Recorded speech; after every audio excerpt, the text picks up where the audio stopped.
Welcome back. I'm Stasia Bliss. Welcome to my channel where we talk about Kundalini, awakening, integration, embodiment, practices, and mindsets to support your life force energy. So I'm Stasia Bliss. I'm sitting in front of a church in the background. And this video, I'll just say at the beginning, this is not going to be for everyone, but I wanted to address Kundalini life force and organized religion. Let's talk about it. Let's break it down. I came from an organized religion upbringing, and upon my awakening process, found myself needing to distance myself from that organization. And with that came distancing from my entire family and community and, basically everyone in my life, especially growing up around, well, not growing up, but moving to an area that was highly populated with those of the same religion. So what's funny is religions themselves know about this spiritual force. This is part of the teaching of like the Holy Spirit, the Holy Ghost. This is the Shekinah, this is Divine Mother, this is the Kundalini that answers the prayers, so to speak. It's only been in my study of life force energy and studying yoga that I was able to see how everything that had been laid out for me in church and in the scriptures growing up was actually an internal process. The temple of God truly is within.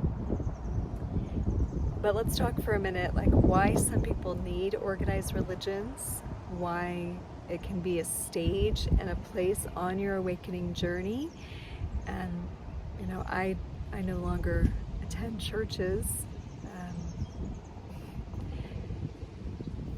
I don't want to make like a funny face about that. I spent so much time of my youth at church, and largely felt like it was stifling my self-expression. So I feel like there is a particular phase in our soul's development where we are unsure, even untrusting of that which we are learning to trust. We don't trust that it's actually within us. We need a safety net. And there are times in our journey that we need a safety net, and churches and organized religion, they have acted as a safety net for a while. That safety net can also be an imprisonment, though. It can also really hold one back. So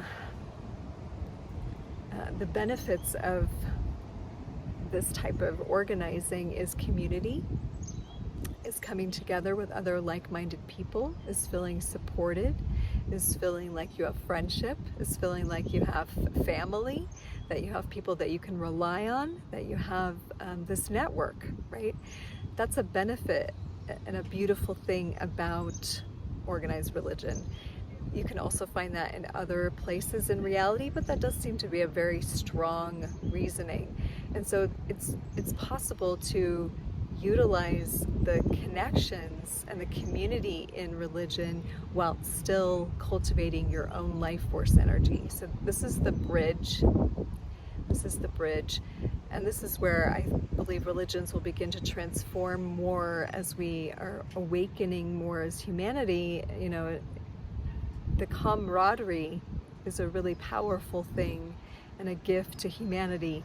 So I think when we get outside of organized religions, a lot of spiritual people struggle to find where the people gather, right? To find the coming together. And sometimes we go to festivals and stuff, but that can be really laden with a lot of drugs, and that's not always a super grounded community place. Yoga studios can be, there's sort of a fracturing right now in where the people come together. And some conferences, some, expos. I'm going to be at the Energy Conference this weekend in Salt Lake City in the Mountain America Expo Center. If you are around, it starts on Friday at 8 a.m. I think it goes 8 till 7, Friday and Saturday. So, and then there's a lot of like-minded people who are drawn to things like this, but organized religions give you a consistent place of showing up, a consistent place. It's difficult for people who want to be a little bit more themselves, who want to feel a little bit freer in their expression, to sometimes find organized religions that are accepting of that. And then there's some that are maybe like a little too free for some of us. So, but interestingly enough, the core essence of religion has always been connection to God, right? Connection to the divine. And has always been a teaching, you are actually a child of the divine. So to connect with that place and recognize the church is here, the temple is here, and the necessity to care for the temple so as to be able to handle, and that's what all these conversations are, how do we care for the body so we can handle more God force within us? That's basically how it goes. So an outer reflection of that can be at churches where, leaders and so forth are taking care of the grounds, of the internal spaces, to make sure that it's clean and that it's able to hold the people who are coming together, with the idea of connecting and, opening up to a spiritual experience. And I do, give a hand to people who that's the reason they really are coming together. They really want to feel the spirit, and maybe they don't know how to do that in their own self. I know I didn't. I mean, I was taught growing up, like going to church and praying and reading the scriptures. That was the main ways for me to connect with God, for me to have that experience. And so yoga and these other practices that I work with, mantra and, mudras and a lot of yogic practices, and then things from other traditions, other song, drumming, walking meditations, making altars, recognizing the portal periods and aligning with the cycles of nature. These have all become other avenues through which I can tune into and tap into, God within, God essence, the highest source of our reality. Plants, plant medicine, herbs, conscious eating. It's really just about changing so your whole life becomes a spiritual practice.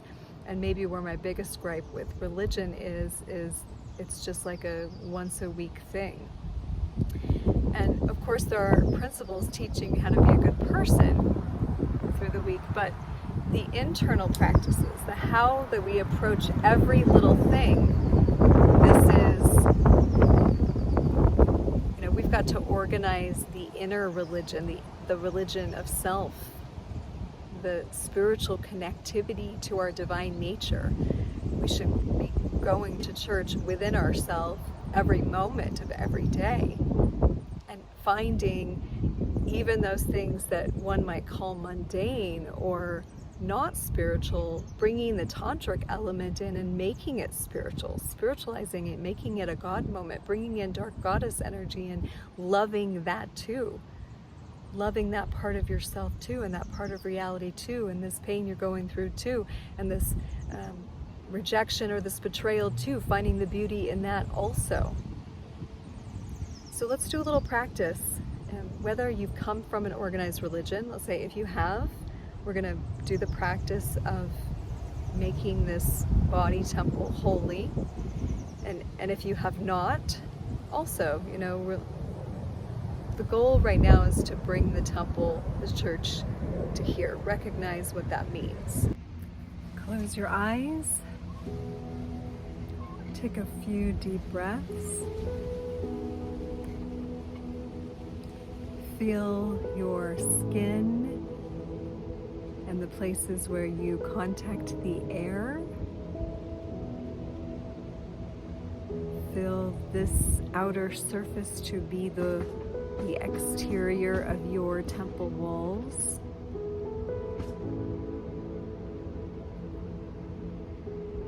As you breathe, feel that the skin, your walls, are also permeable.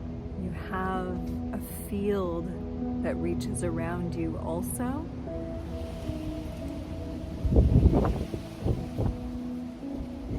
A few feet around you, then 10 feet around you. Maybe expand out to know yourself to be expanded.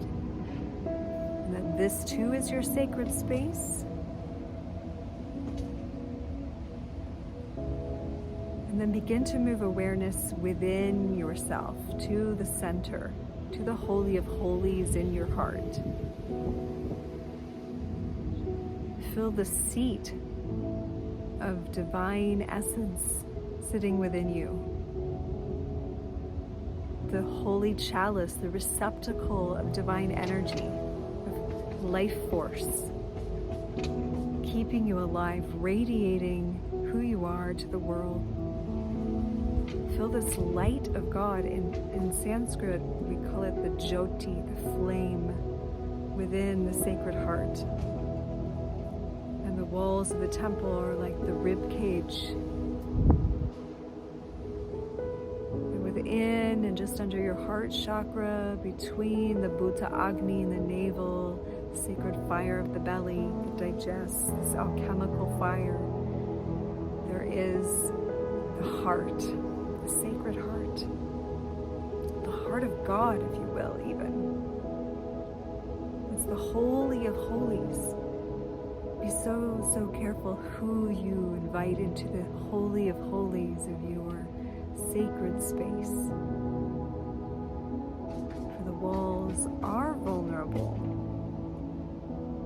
However, there is something holy about being vulnerable as well. There is a place when you give of your heart.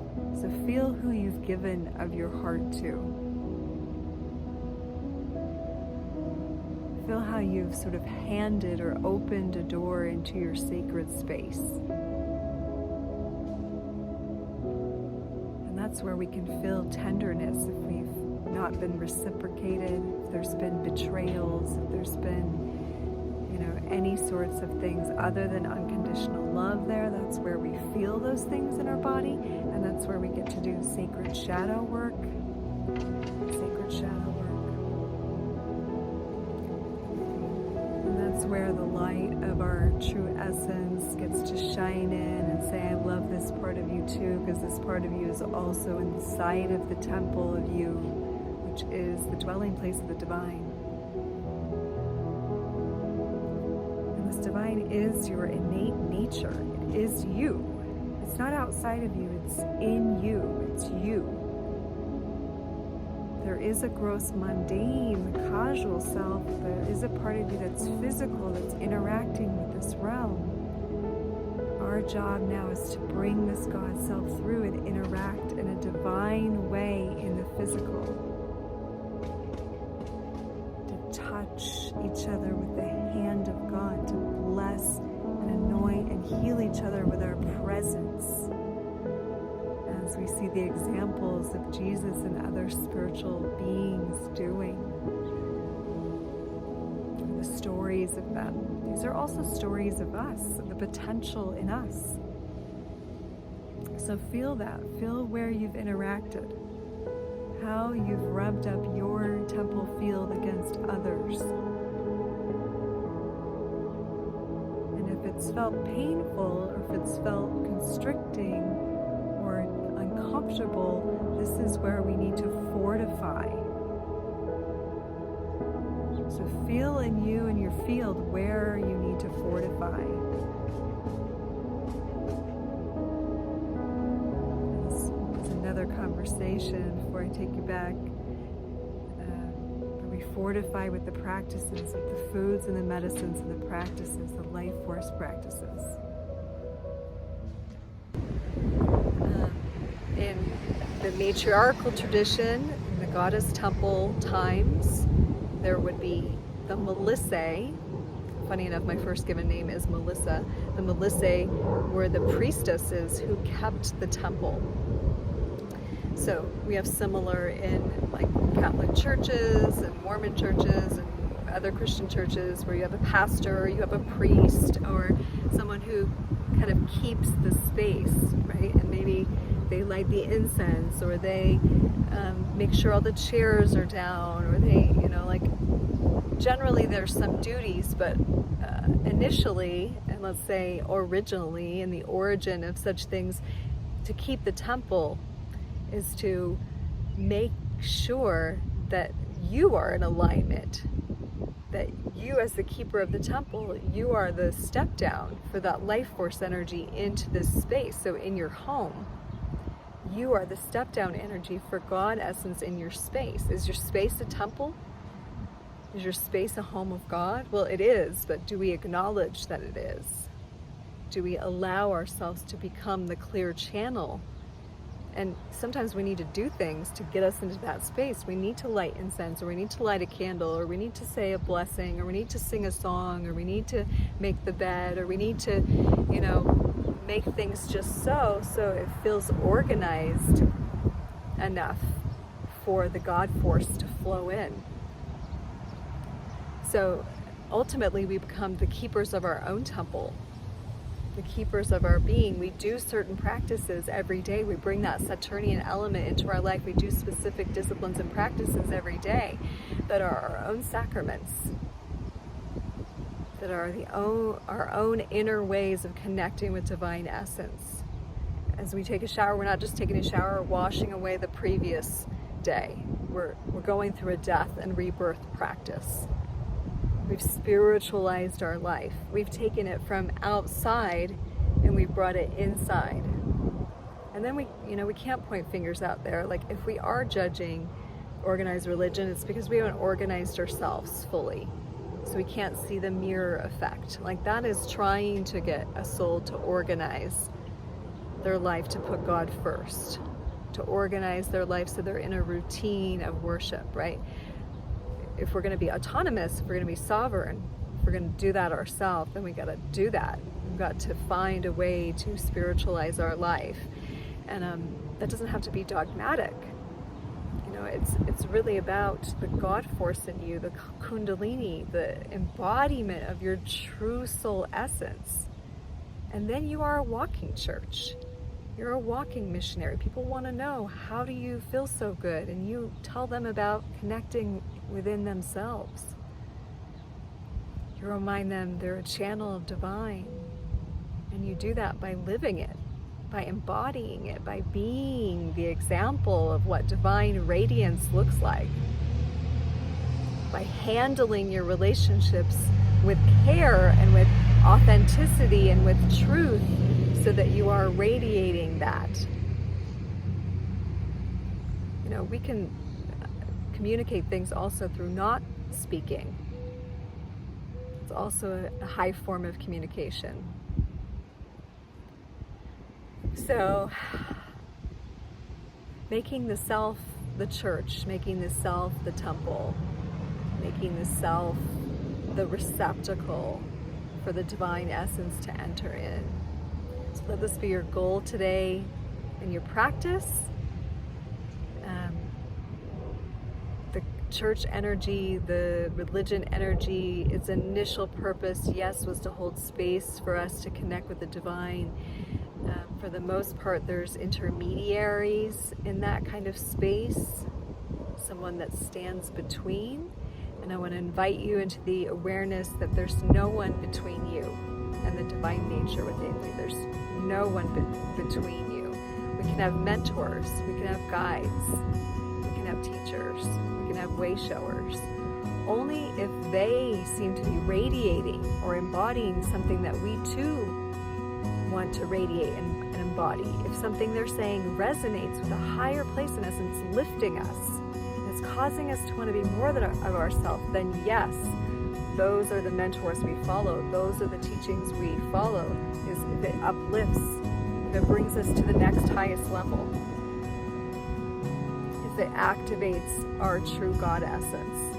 I'll just leave it at that today. Thanks for joining me. If you liked this video, please like, subscribe, and let me know if you need to work together, you want to work together, have a private session, you want a reading, you want to get your blueprint looked at, let me know. And again, thank you for being here. I appreciate you. I appreciate you supporting this channel and supporting your life. Much love.